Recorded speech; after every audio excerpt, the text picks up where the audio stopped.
The little girl and mushrooms. It was a fine summer morning, perfect to be outdoors. Two sisters had been out mushroom picking, and were on their home with heavy baskets full of mushrooms. They sang songs on the way, and played with each other. Soon they reached a point where they had to cross a railway track. They did not think twice about crossing it since there was no train coming, and they could not hear any whistle. They slowly climbed the embankment to cross the track, taking care not to drop the baskets. They were very near the track and the little sister was about to cross it, when they heard the distinct horn of a train. The older sister got frightened and ran back. She thought that the young one was following her. She turned back and was shocked to see her little sister still crossing the track. "Come back here, run back fast," she screamed. It seemed that the little girl could not hear her sister. She was still concentrating on stepping over the track with her little feet, and holding on to the basket. Then she tripped and fell on the track, scattering her mushrooms around. She sat down and began picking them up and putting in her basket. In the meanwhile the elder sister had become hysteric.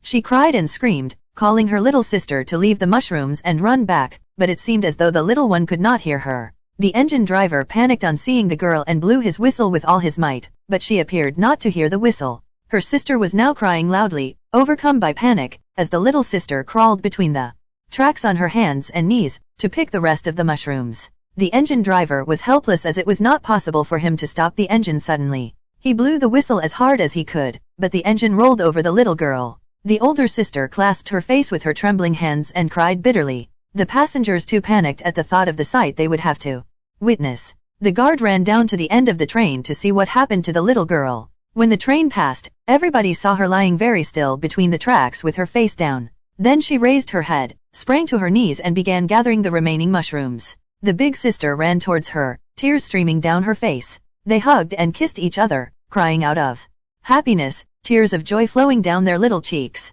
Never were two souls so happily united as at that moment. She promised her little sister that thereafter she would hold her hand tightly while crossing the railway line. The two sisters then picked all the remaining mushrooms, and hand in hand, solemnly walked back home. They were indeed two souls who had become wiser than their years, in the span of a few minutes.